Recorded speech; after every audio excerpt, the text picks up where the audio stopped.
For those that have been in a relationship with a narcissist, there are so many betrayals that you face throughout the relationship. Your trust is betrayed. So many times you poured out your heart, you shared your most painful secrets only to have them thrown in your face and used to hurt you in the future. Your love is betrayed because you're trusting this person, you're expecting the love to be reciprocal, and yet it's not. If you've ever faced the smear campaign because of a narcissist, then you know what it's like to be betrayed by friends, sometimes even family members, because of their smear campaign. You've also experienced what it's like to betray your own goals in life, setting them aside to put the goals of the other person above your own. There's so many ways that we face betrayal when we've been in a relationship with a narcissist, but the most painful betrayal that a narcissist pushes their significant other or their family member or friend to engage in is self-betrayal or self-abandonment.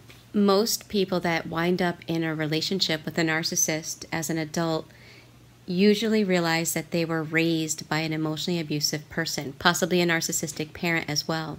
Many learned self-abandonment from a very young age. As victims or survivors and thrivers of narcissistic abuse, it's important to evaluate our lives to see if we engage in self-abandonment. Why? Self-abandonment is one of the 5 main features of Cptsd, which is something the majority of those that have been in a relationship with a narcissist wind up having to overcome after the relationship ends. So in order to heal, we have to look at all of the aspects of Cptsd. We have to peel back its layers so that we can move forward. So let's talk about what self-abandonment looks like in children as well as in adults. Imagine it's 5 p.m. on a Friday evening and a 4-year-old is hungry. She still hasn't eaten. So she complains to her mom about how hungry she is. But sadly, this little girl is being raised by a narcissist who yells at her for interrupting the mother as she's getting ready to go out, telling the daughter she's selfish, she's a burden, and that she only thinks of herself. Or what about a child that receives anger anytime that child is attempting to act as their own individual self? A child that's trying to try something new or has a passion for something, and yet every time they engage in it, they're yelled at or they're treated harshly. That child will start to feel stifled, angry, and emotionally controlled. Without understanding why this is happening, or without the mental ability to understand that this is wrong, that this is not healthy, it's common that that child will turn their anger inward. And so they stop doing the things they liked because it makes their parent mad. In time, that child begins to lose their identity, their confidence, and they begin to sense that their only purpose is to please that parent. Now, what about examples of adults? Imagine being in a relationship with someone that gets angry every time you express a need or a want, or you try to establish a boundary and you're screamed at, you're yelled at, you're insulted. Or maybe you have a passion, something that you enjoy doing, and yet every time you get involved with this passion, or even when you talk about it, it's met with disdain or anger or cold indifference. If this is done on a regular basis, an adult also can lose their own sense of identity. If you're wondering if you are someone that engages regularly in self-abandonment, here are some symptoms to look out for. Number 1 is if you say yes when you want to say no. In fact, we could even combine with that one the inability to say no. If we feel like there's something wrong or we feel bad, and so we always feel like we have to say yes, then most of the time we're abandoning ourselves because we're not listening to how we feel. We're only being concerned about how the other person feels. Number 2, if you don't express how you truly think and feel. Maybe you adopt other people's thoughts because you're too scared to show how you feel about the matter, or you're too scared to speak up because maybe you feel that by exposing your true thoughts, your true feelings, you'll be rejected in some way. And so rather than be rejected by others, in a way, you wind up rejecting yourself by stifling your true feelings and thoughts.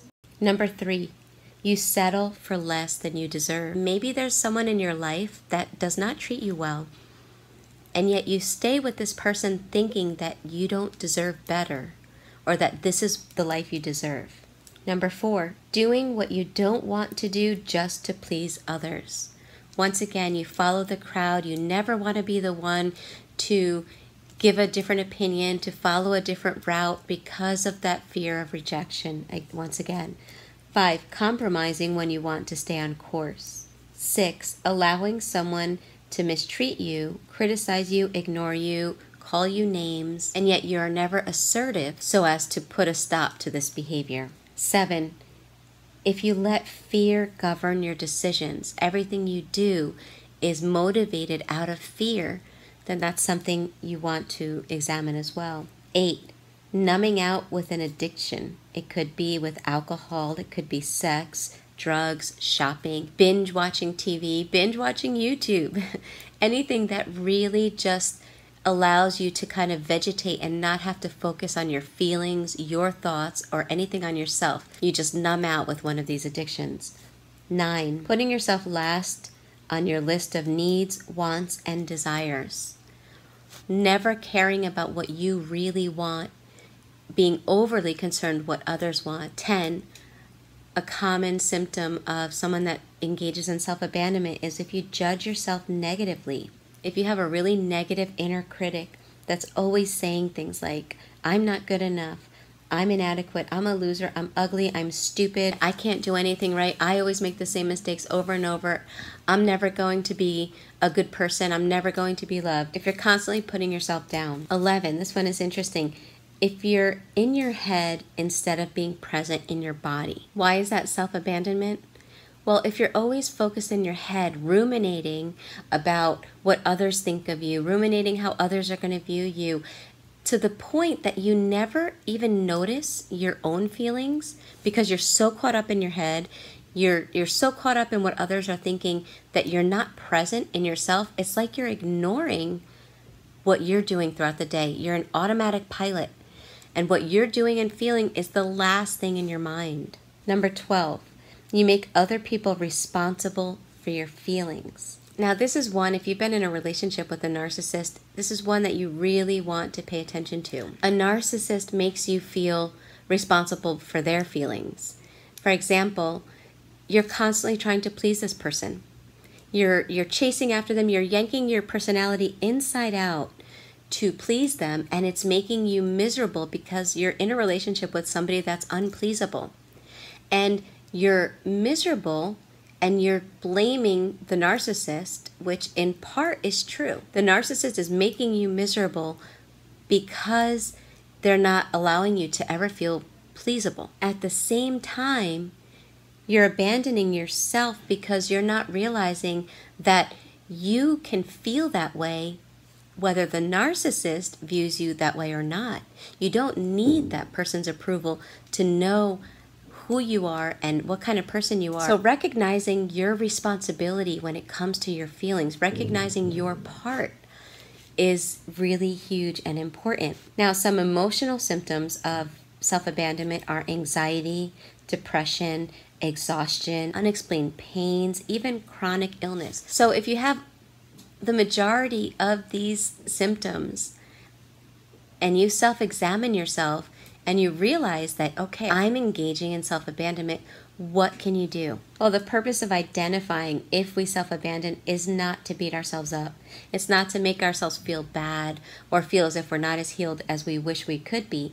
No, but it's because we need to recognize what's broken in order to fix it. Nobody fixes or brings to the shop something to get fixed that they don't recognize is broken. Okay, so that's the whole purpose. If you recognize that, here are some tips that you can begin to engage in your life that can help you to put an end to self-abandonment. Number 1 is being compassionate to yourself. Don't put yourself down on your healing journey. Don't view you being healed at the end of the finish line as the only positive thing, that you're hating every step of the way of this healing journey. No, develop self-compassion. Number 2, reflect with the curiosity of a child as to why you self-abandoned. When did it start? What are you afraid of losing or not getting? Is it approval, safety, money, love? Get to the root cause of your fears. Write it out. Journaling is very helpful in this aspect. 3, do an inventory of your life. Is there anything you're giving your time and energy to that you know you need to let go of? Something toxic. It could be a job. It could be a relationship. It could be a belief that you have about yourself or a behavior that you're engaging in. Identify what it is you need to let go of. What are the steps you need to start doing in order to let go?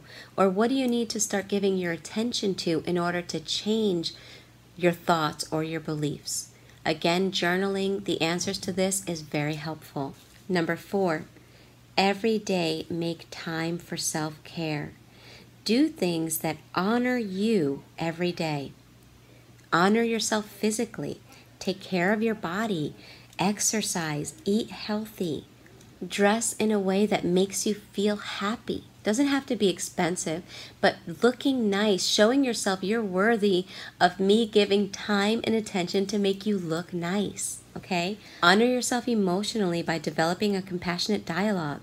Instead of negatively judging yourself all the time, start noticing when you judge yourself. When you notice it, tell yourself, you know what, I'm not going to judge myself negatively. Look for the positive things in yourself. At night, think of 3 things that you like about yourself, that you found good in yourself that day. Once again, keep track of them every day so you train your mind to start being more positive, to start looking at yourself in a more positive way, to start noticing yourself and giving yourself credit for the positive things you do possess. I'm an imperfect and yet beautiful person just the way I am. Number 4, every morning before you go to sleep or when you wake up, grab a notebook and write down how you physically feel in your body. What are your thoughts? What are your emotions? What are your desires? What's important to you? It doesn't have to be long. It could be 1 or 2 sentences at that moment. What's important to you? Again, the whole purpose is to start getting you to notice you, to be concerned about your thoughts, your desires, your interests, what's important to you.